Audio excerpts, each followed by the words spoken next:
देखिए, जस्टिस उज्जवल भुयान की जुबानी के अंदर अगर आप माने मानक भाई, तो आज जो बुलडोजर चला, ये बुलडोजर संविधान के ऊपर चला है। अभी रिसेंटली उन्होंने एक बयान दिया है कि बुलडोजर जस्टिस जो है वो ऐसा है कि ऐसा संविधान के ऊपर आपने बुलडोजर चला दिया है, बिल्कुल गैर कानूनी है। इसके पहले नवंबर के महीने में सुप्रीम कोर्ट ने बुलडोजर जस्टिस के ऊपर रोक लगाई और कड़क टिप्पणी की कि बुलडोजर जस्टिस जो है ये असंवैधानिक है, गैर कानूनी है। यदि अगर आपको लगता भी है कि ये आरोप इसके ऊपर सिद्ध हो, तभी भी आप उसके घर पे बुलडोजर नहीं चला सकते, क्योंकि आप बुलडोजर चला के सिर्फ एक इंसान को तकलीफ नहीं देते, उसके पूरे परिवार को आप पनिश कर रहे हो।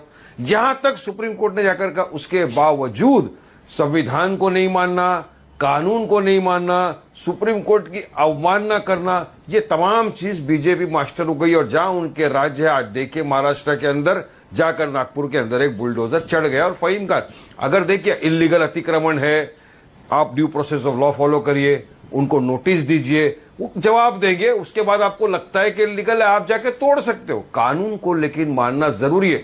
पर देखा क्या जा रहा है मानक भाई, कोई कानून की परवाह नहीं कर रहा, सब मनमानी कर रहे हैं। जो देश के लिए, हम तो सुन रहे हैं, संविधान के लिए, हम तो सुन रहे हैं वारिस पठान, सबसे फहीम के घर का नक्शा ही पास नहीं था, पूरी तरह से गैर कानूनी निर्माण था, इसीलिए गिरा दिया गया। ठीक है, अभी पता चला इनको, इतने बरसों से पता नहीं था। अगर गैर कानूनी था, इलीगल था, तो ड्यू प्रोसेस ऑफ लॉ है, पहला उसको एक नोटिस दी जाती, वो नोटिस का उसका वकील रिप्लाई फाइल करता, रिप्लाई के बाद आर्ग्यूमेंट होता, आर्ग्यूमेंट के बाद कोर्ट अगर इस नतीजे पर पहुंचती कि गैर कानूनी है, नक्शा पास नहीं था, तो उसको ऑर्डर देके अगर तोड़ते तो हम मानते कि बिल्कुल कायदे कानून का पालन हुआ, रूल ऑफ लॉ फॉलो किया। लेकिन ये मनमानी करके, तानाशाही करके, कहीं पर भी किसी के भी घर पे जाके बुलडोजर चला दो, उखाड़ दो, तो कहां से चलेगा? कितनी जगह पे ऐसा हुआ है कि बुलडोजर आपने चला दिया, बाद में पता चला कि वो जो इंसान था बेकसूर निकला। अब कौन उसकी भरपाई करेगा? ऐसे आजकल बहुत से मसले आ रहे हैं राज्य के सामने, देश के सामने।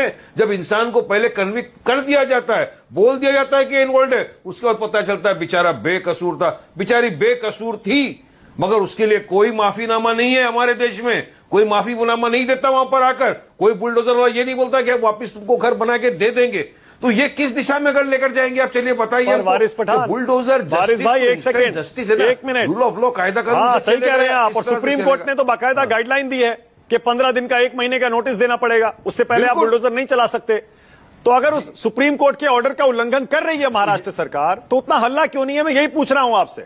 आप तो बोल रहे हैं, बाकी कोई क्यों नहीं बोल रहा है?